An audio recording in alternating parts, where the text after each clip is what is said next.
Sunday to you. Trust you're doing well, um, and that you are in good health, good spirits, and good frame of mind. This is our Sunday morning show. Jeff is over. Hi, Sandra D. How are you? Sandra, where's Jeff at? I know he's at the flea market. I wanted to get his location. Hi, Sherry. Sherry's going to be coming on pretty soon. So Jeff is out at the flea market. And, I am an entrepreneur. I happen to believe in the merits of capitalism. So if anyone's out there, we'll get his address. Hi, Chris. Hi, Don. Skies above. Jerry, how are you doing? Far out. I like that. So let's see. I've sent him the link, and we were going to do half the show where he was at. So I think we can do that next week. We'll get that coordinated. And by all means, get over there. Jeff is like all the rest of us. We're constantly growing. We're constantly learning. And that's what life is about. And I know he is the new cosmic knowledge. So by all means, get over there. Let's subscribe to him. Let's push him over the 13,000 mark today. I think we can do that. Hi, Michigan. How you doing? Hi, Wendy. Good to see you. Melanie, good to see you as well. I sent him an email, and actually I sent him a text as well, Sandra. So, and I haven't heard anything from him. So he has the link. Tell him to check his email, and we'll get him on here. Hopefully he can get in here, and we'll get our friend and make this part of this. So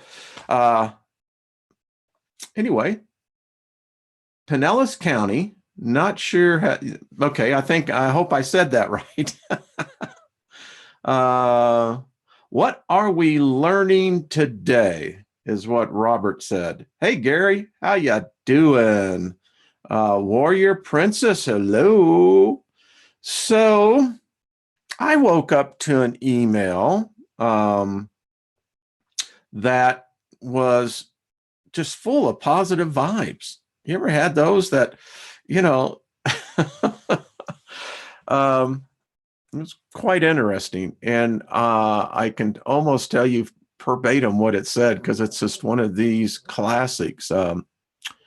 Doesn't say hello, how are you, or anything else. It starts with, you are a coitus idiot, or coitusing idiot. We could use the other word, but no need, when the English language affords us such great opportunity to choose so many other words. Went on to say that I apparently have fecal matter for gray matter, and went on to go so far as to challenge me that,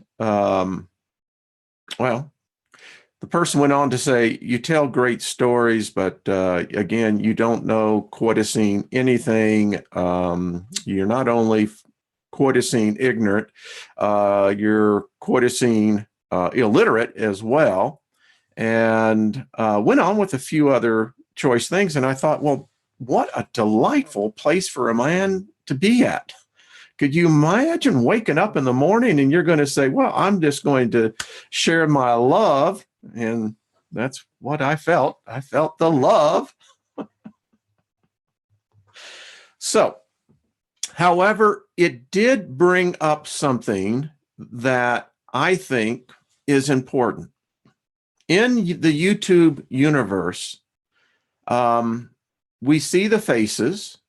We begin to become acquaintances. We become friends. And here of late, apparently the love is in the air, because there's just all sorts of, how should we say, romance budding. And I think that's pretty cool, groovy. And it is cool. But credibility. Now, I put out a lot of material. And when I first started doing this, it was a little crude, but like anything else, ask, anyone else who's ever has a YouTube channel, Sandra D, you would know, anyone that has a channel, Jeff would know, as you get into this, you begin to adapt to it. You begin to learn how to use the tool for communication. And that's what I find YouTube to be. It's a great communication tool. Let me see something. I'm trying to see if Jeff is texting me, and no. So anyway, the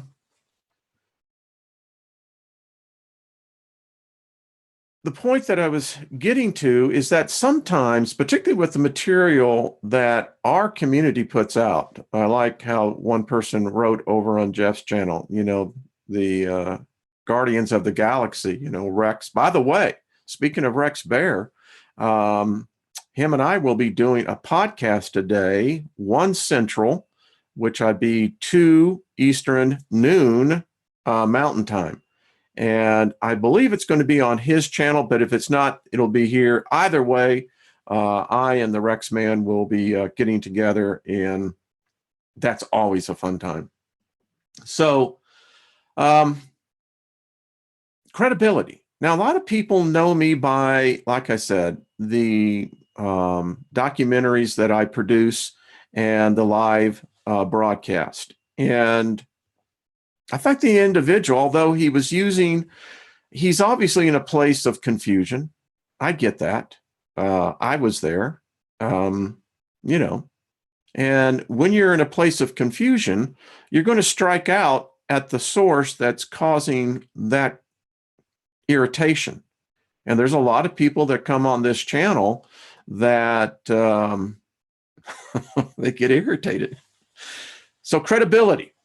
Who is our Wayne Steiger? I've told you many stories in the past, but I think credibility is important. So I've told you many times that I come from the technology arena, primarily software, internet. I was one of the early pioneers of e-commerce. Back in 1999, e-commerce didn't exist. And I told you that my company, and I've done a lot of presentations before major investing groups. So I told you that I actually presented at one of the major ones back in the day in Dallas, Texas. So Jerry, I'm meeting your challenge, my friend. So here you go. Yep, that's me. As you can see, a presenter. Those of you who live in Austin, I don't know if they still have the martini ball, but if you have that, let me know. So this is my portfolio, is what I'm going to do. And hopefully going forward, and I'm not going to spend a lot of time on this, but I think it is important that credibility be established. So ran a great company called US Creative in Austin, Texas. We were one of the very first B2B websites. We had one of the largest databases at the time of creative professionals in the United States, and then eventually the world, a little over 400,000. We were pretty unique in how we were attracting things. Here's an article. Yep, there's me. How about that, folks? Time marches on. And as you can see, this was an article that was in the Austin Business Journal. We had these cutouts that we did at Siebold, and we were right next to Apple. And Steve Jobs actually came by and got his picture taken.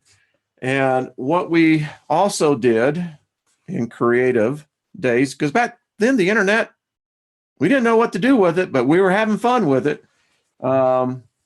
Here was the moniker that we had that went around the world, as you can see. And so, yeah, been there, done that. Here's our first Series A round. Someone said you never raised a dime in your life. Well, actually raised more than that. So as you can see, this was our first $5 million Series A round. So, yep, hairline the same. Hasn't changed. It's like Corbin Bernstein said on LA Law. This is core hair, man. It ain't going anywhere.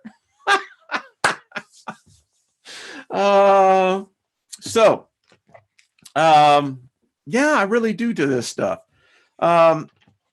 This is one I was particularly proud of. This was our table swipe.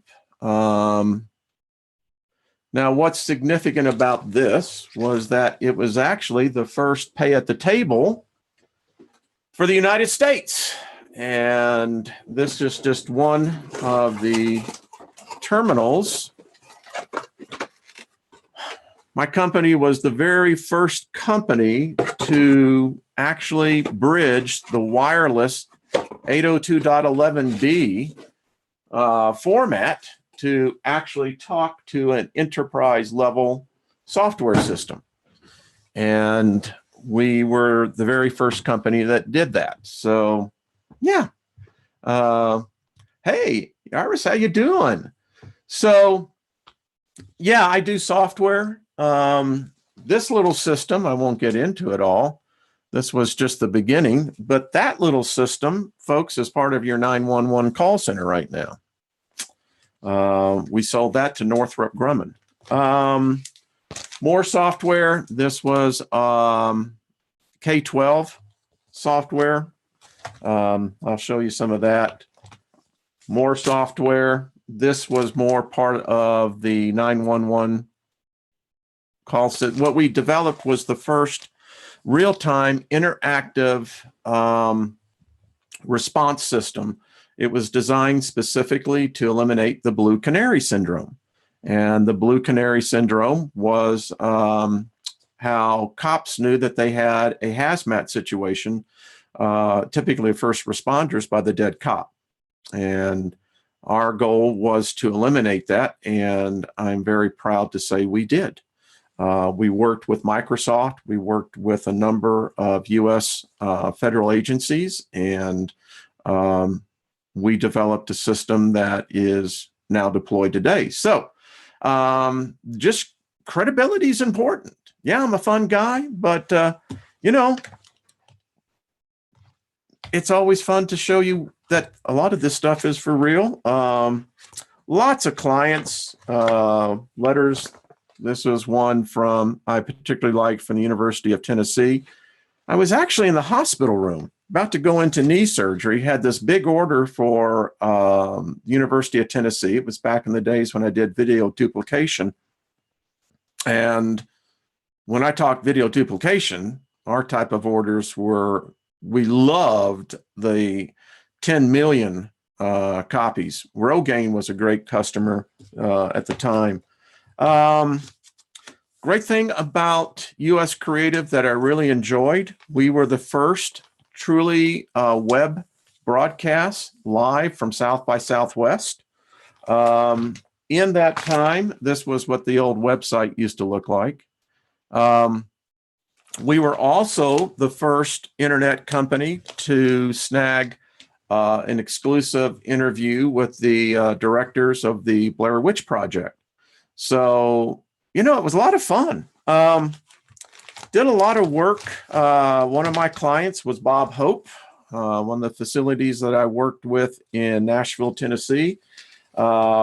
We did a lot of live remote shoots. We provided all the equipment, all the techs. So, hold on a second. That may be Jeff.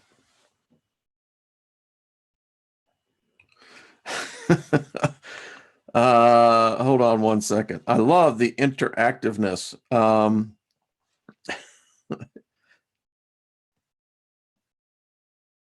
Hold on one second.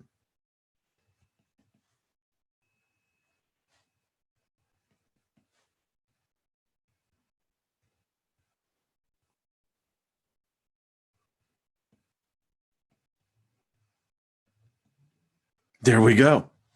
Okay. So Jeff now, he's apparently got two different messages, one by Jeff and one by Christian Whistleblower. But anyway, so worked in a lot of different projects when I was in St. Louis back in my post-production days. Now, this goes back 30 plus years, but I was real proud of this one because that was the first deal that I brokered.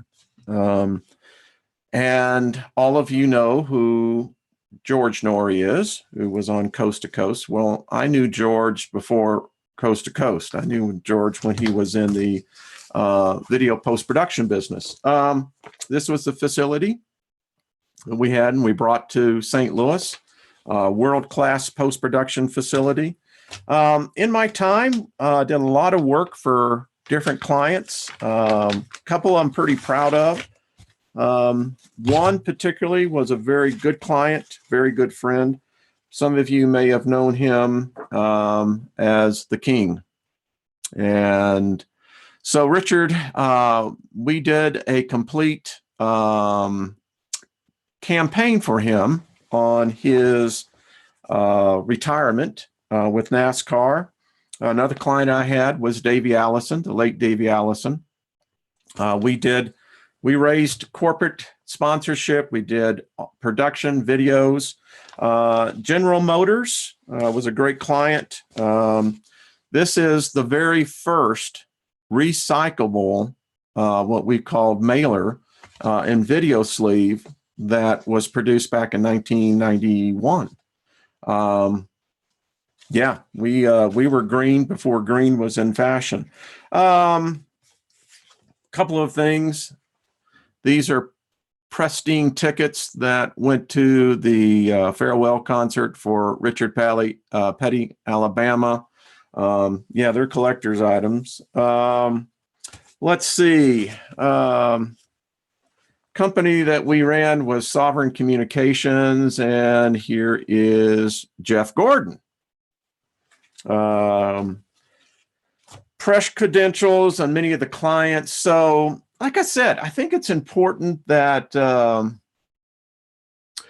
I tell you why, Naomi, because the detractors many times attract more buzz than anything else. So when you can actually validate your background, and I won't do this again, because rather, to me, I know what I've done, but it's important that it be on the record. This is what I think with YouTube. Once you establish the fact that, you are who you say you are, then, when the attacks come, and they do, listen, we all know that, we're more sitting, you can sit and smile at them because So anyway, I'm hoping Jeff gets on here. I sent him the text, and Sandra, if you're still around, tell him to check his other message on Christian Whistleblower. So on the positive note, as we go forward, but you know what? It's been a great career. It really has been. Just meeting some very cool people. Brooks and Dunn. We did their first video, Brand New Man, and they skyrocketed off to stardom. But what some great music, eh? So from death comes life. Yeah. Yeah, Naomi, it is sometimes. But hey, listen, when you show it, I've lived it, I did it, and you get as I told one individual, not feeling the love from you, dude. I told him, I said, suck it up, Cupcake. Get off that pony and, relax a little bit. So have you ever had, I do a lot of cooking, and I'm hoping Jeff can get on here because I'd really like to get him exposure. And exposure. There you go. And see what we can do to help him. But I do a lot of cooking, and go through a lot of onions and potatoes and garlic, yada, yada, yada. And, I like sweet onions. Valdosta onions are coming here pretty quick. I think another 6 weeks or so. They've got the best onion, the sweetest onions I have known. Great to cook with. Suck it up, Cupcake. Exactly. That's what I told him. Suck it up, Cupcake. Come on now. So when you think about an onion well, it's basically what I would call the seed of that plant. And it's amazing to me how from death, yet life still exists within.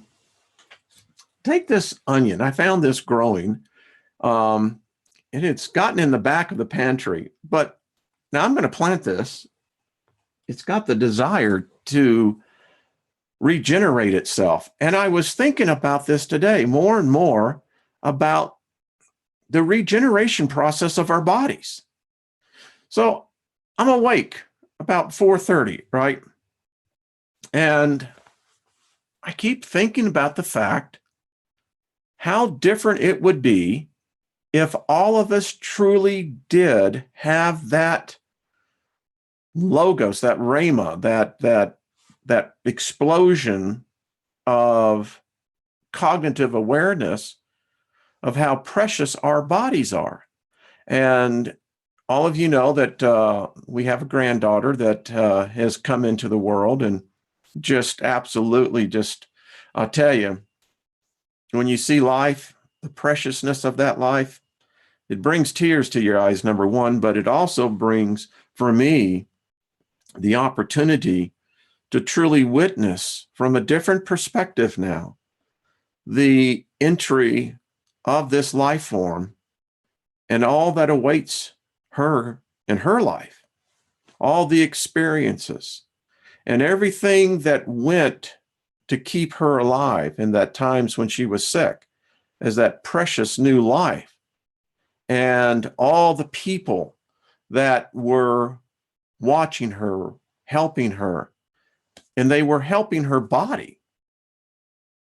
And you could see so often with her eyes that she was aware. Now I don't know what she's thinking. All of us cannot remember that. I think that birth process is so traumatic. We may have had all the knowledge of the universe coming in, but the birth process itself, and going to do another follow-up on C-sections. I think it's kind of interesting how that all started. But for the vaginal birth, that you can see her eyes. You can just see the awareness, emotion. Then they had tubes going into her everywhere. I mean, you could see it in her eyes that she was not happy with this situation. So when I see that, and I was thinking this morning, what if we could start, go beyond talk, but really start doing this, where we really start to talk to our bodies? And what if we could actually start this at the time of birth, where you would have what I would call, you have those midwives that help in the birthing process. And I thought, what if we had midlifers that would help instruct, even at that very age, for us to become more in tune to our bodies? And then when obviously you become much more self-aware, the child begins to crawl, the world begins to be open, I think they're very much aware of their bodies. I think they really are. I think we lose it somewhere once we get out of, being toddlers, children's. But what if? I wonder how much the rate of cancer would go down. I wonder how many of you saw the story of the guy that walked in Nashville at a Waffle House and just started shooting people. I mean, we've lost something. We've missed something. And I talk about this because I have, those that are in law enforcement. And we're in a cloistered group here when we come together. We have a chance to build each other, to edify, to exchange, to empower, all of these things that become extremely important. And I wonder again if, in fact, if we started this in our circles of talking about the body. My wife and I yesterday took a whole day as a date day. It was perfect here, snowing, just that right temperature. I think it was like 34, 33 degrees. We didn't get to have our robes or pajamas. You know, I'm writing on my book and she's doing her thing, but we spent the whole day, turned the phones off, turned the computers off, and just spent the day together. And we were talking. Now, she's a nurse. All her life, she has served humanity by aiding people.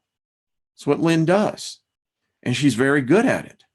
And she has seen more death than anyone could ever imagine.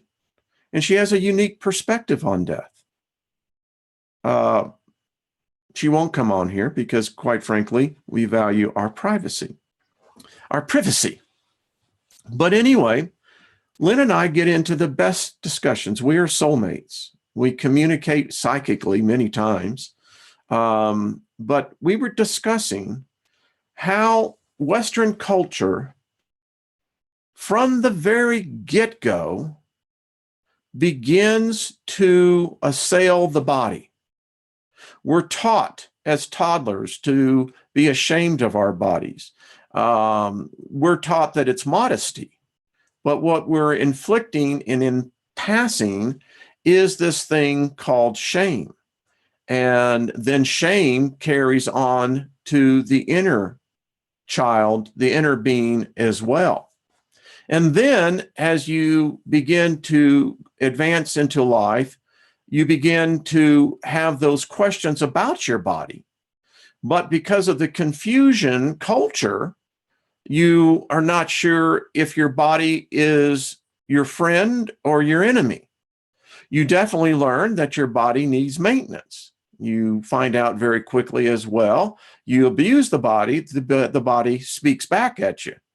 But we're not taught from that perspective. Again, we're taught to be shamed. Think about it. As we enter into puberty, we get into junior high, high school. The thing that we will most often attack other people about is their body, their looks. If they have a deformity or if they have something that's wrong. Well, we're a very cruel species. And many of you have felt that. You know what it's like to be shamed.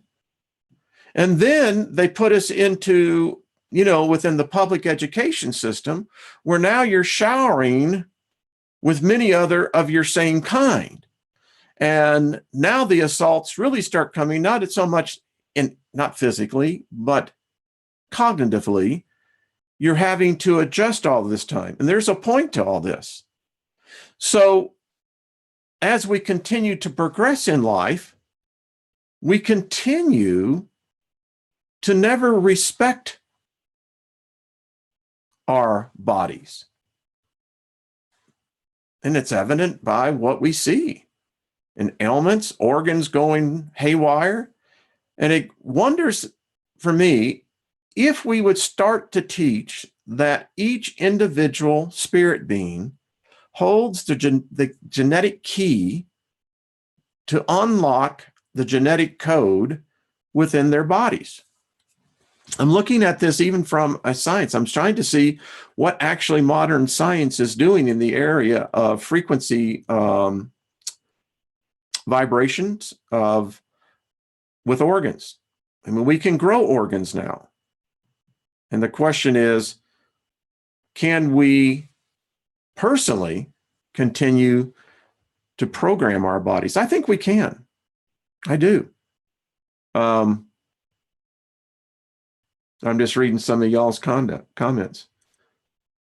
Yeah, I like what you said. My body is my temple. Isn't that the truth? I really like that. That is, that's profound.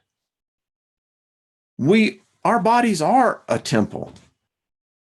And if you really step back and you think about it, and Lynn and I were talking about this as well, is that everything, this identifies us. I mean, if we didn't have, for instance, the 5 physical senses, well, there would be no way that we could interface with this reality. Claudette sent me an email. Claudette, I happen to think that, this truly is a matrix. And by the technical definition, and I've thought about it and thought about this, but this is true. Morpheus said it best. If reality is defined by what we feel, what we taste, what we hear, what we see,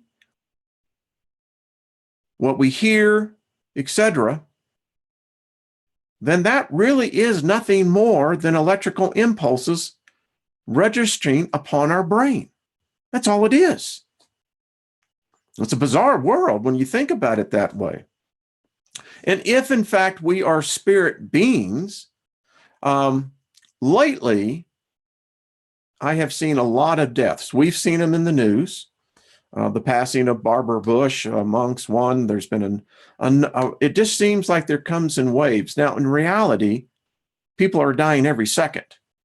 And people are being born every second. But if we are spirit beings, then I contend we still haven't gotten it right. With all the metaphysical stuff that I read and see and hear, and I still don't think we've got it right. I'm not seeing the type of progress that I would expect us to see. I see it in very small remnants. But when you talk to friends in law enforcement, I'm going to tell you what, folks, the world, the real world, the world that we all live in, it's going crazy out there, folks. It is bat crap crazy. I've never seen more people on the edge. I mean, it's like people got, they're being jacked up with electrical, how you can almost see the sparks of how you see a lightning bolt, like having ants crawling on your body. And I mean, there's just people that are just amazing. I'm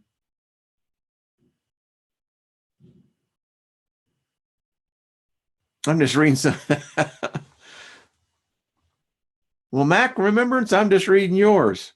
And that's the other thing. Let me just say something. Yeah, I did a lot of stuff. Many of you other did. By the way, I tell you, there are some really cool people that are subscribers here. Y'all you'd be surprised who's actually listening. I mean, and listening regularly. They're digging it like we are. And I mean, I can tell you they're celebrities. And it's like, okay, that's cool. It's like I wrote one, appreciate it. And we'll just continue on. But something's going on. But it seems like something is jacked up. I don't know about you, but I've had the last couple of nights, not insomnia. It's just that I can't seem to shut the spirit man off. And I'll just let you know, I'm writing this book. It's a fascinating book. I'm going to be posting later today the audio version of the Steiger Perspective, the show I did Thursday night. Phenomenal.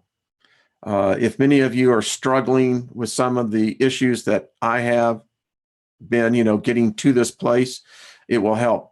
But so I have some pineal gland supplements, and I'm not going to say what they are. I'm going to take them. I'm going to see what happens. I'm starting to do some experiments, and the thing about it is that as I'm starting to program, the process of understanding lucid dreaming much more and controlling lucid dreaming, and we all seen the movie Inception. I mean, that's probably one of the best movies on the theory of lucid dreaming. And if the hindrance is that because of the calcification of the pineal gland through the fluoridation of growing up or through other things, I think that it can, in fact, be decalcified. I think as well that there's also those of us, I'd love to get with some doctors on this, that to be able to study brains. Right now, we can only do it through MRIs and other type of cognitive tests, but to begin to see if those who have actually experienced hallucinogenics in larger quantities, does that in fact surround this organ? Does it potentially enhance that organ? I don't know. It's something I would definitely like to look into. But the last couple of nights, it's just been difficult to sleep. I know exactly how to calm my body. Spend 3 weeks in a hospital. You got lots of time figuring that one out. I tell you. But seriously, it's like something's going on. It's just, I don't know. Anyone else feeling that? Mary Huffsmith, I think you may be right. They've definitely jacking with us. I mean, something seems to be going. And then I tell you, I can't fathom what it is that people so lose themselves that they allow this type of energy come in and taking another person's life. And that gets back to the full circle of the onion.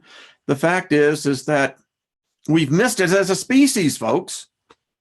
Religion isn't working. Politics isn't working. I don't even think philosophy is working.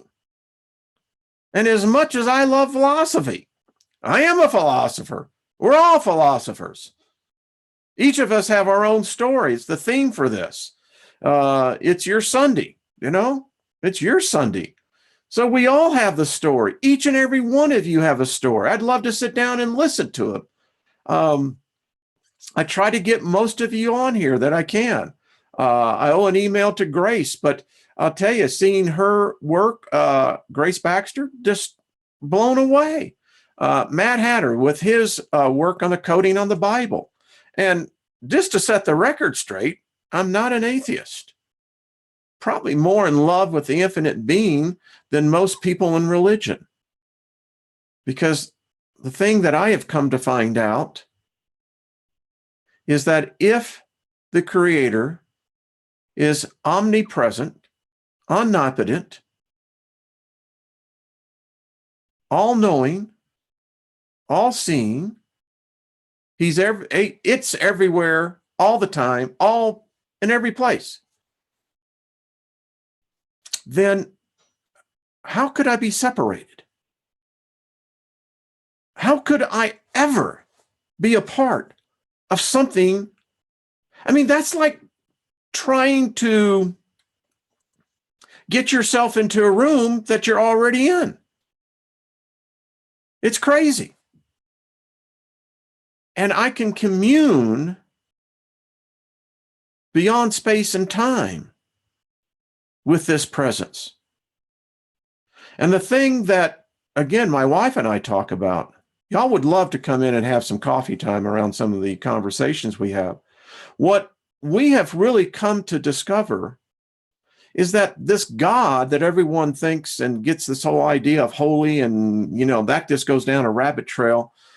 What we have come to discover is that this being, this unimaginable infinite being,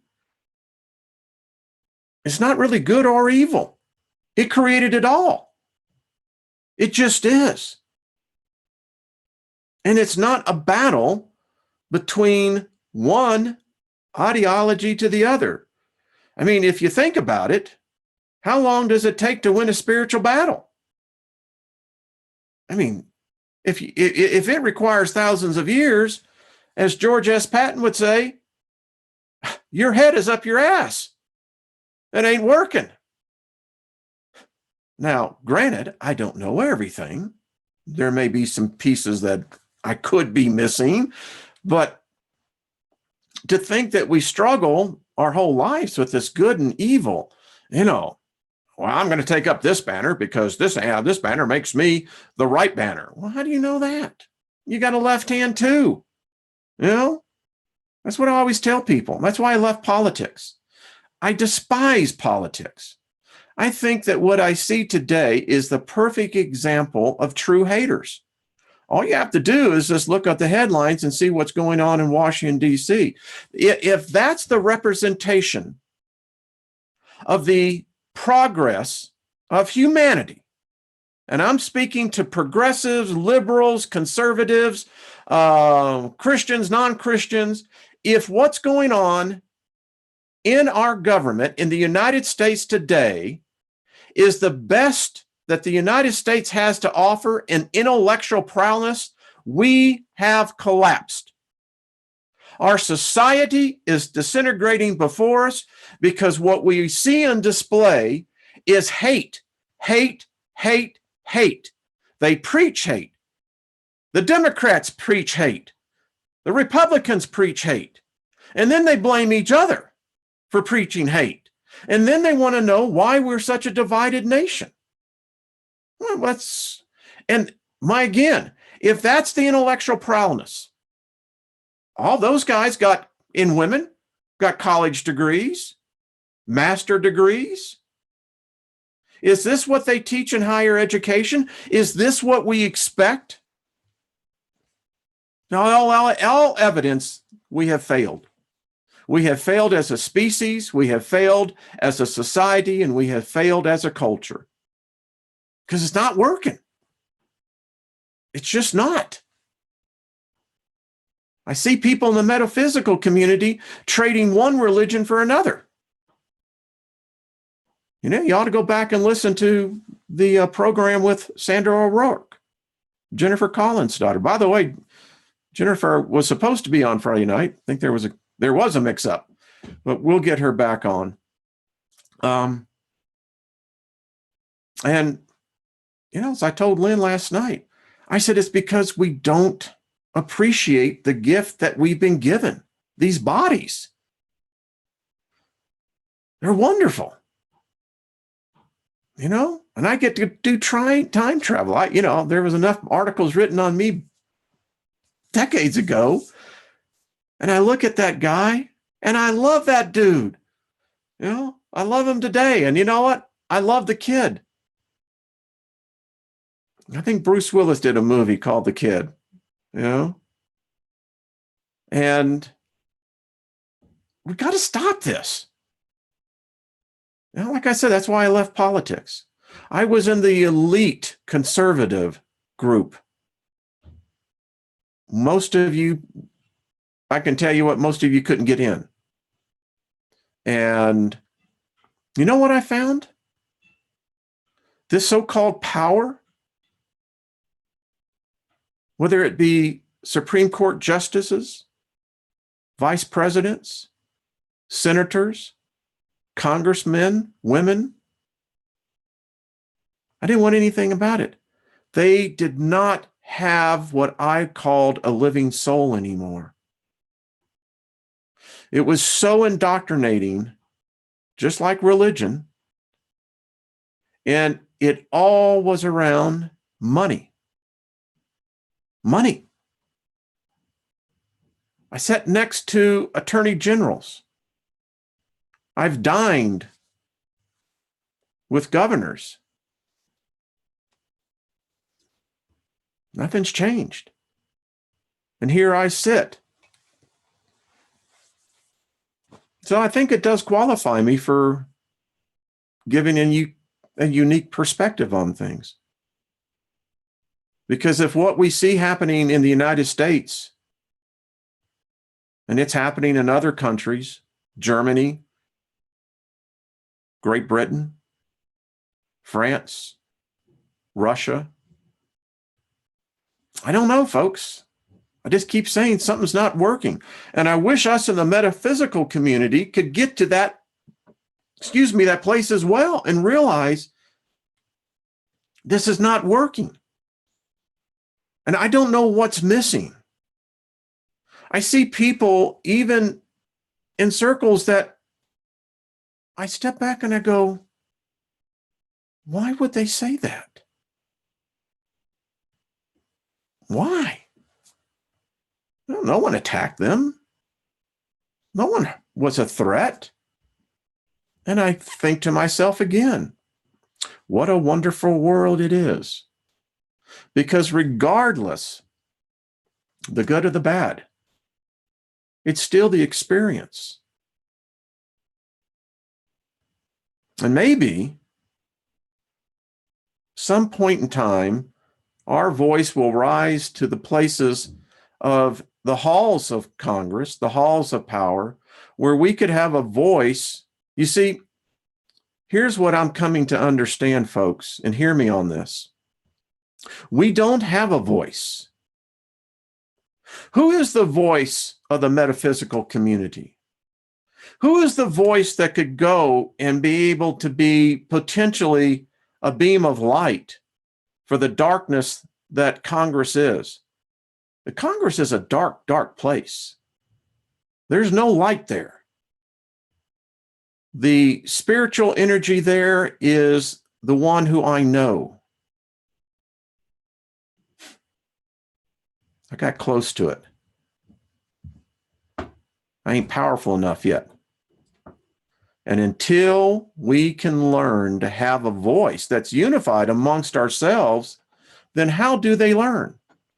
How do they begin to work towards change? No, we're considered to be the heretics. We're considered to be, they'll label us anything and everything but the right thing. Could you imagine sitting down with someone like Chuck Schumer and explaining to him, Chuck, the religion thing is a mind spell, it's a God spell that you're under? Show me where religion has ever benefited humanity. How about with Nancy Pelosi? How about with Paul Ryan? You see, we don't have a voice on that. But we go along our way thinking that, well, that's fine. We can begin to change people one. There's that number 222. That's one at a time. No, I agree with that. That's how grassroots works. But I don't see any organization within our group. I see so many diverse and diverting ideas that are not unified. They're on the same plane, but they're not unified. It's like watching fireworks go off. It's the single shell, but when the shell explodes, everyone goes off in a different direction. And there's a lot of haters in our community. There's a lot of hurting people there. Yeah, getting the destructive programming out. Yeah, D, I agree with you on that. So, yeah, that's our thing for the day. I mean, if we're ever going to get to a place where, again, where the names come, paganism, they'll label us New Agers, anti-Christ. I think this week with the ball series, I have been called more names in the, but it's okay. I just grin. But getting back to the point here, there is a point to this. And my whole point is this: what would be the message if you had, let's say, I got an email saying, Wayne, we heard your voice. We're going to give you a 15-minute with the president. What would you have me say to him? Mr. President, I'd like to offer you a different point of view. What would that be? What would that say? Are we organized together in this community to be able to even produce a coherent response? What would that message be if you had the opportunity to sit down with one of the caucuses, groups that regularly have access to the senators who you really want to know? Congressmen are fine, but really, if you want to get it, you need to get in the Millionaires Club, and that's the Senate. And if I'd only known back in the time when I sat next to that Supreme Court justice, if I'd only known. So, fun time, huh? Not your normal Sunday. And we got to get Jeff back on here. I'll tell you, I miss him, and I just hope he does well.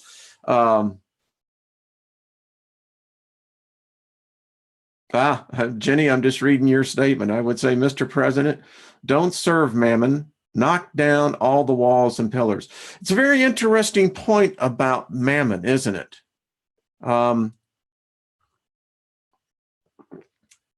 It's the elixir that so many young congressmen and women first begin to find out, the mammon. But I wonder about Trump. You know, he's he can't be bought off.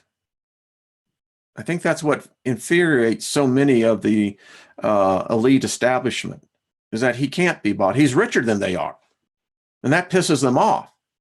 I don't know. And don't think it's not possible to such an event could not happen. I would just like to know,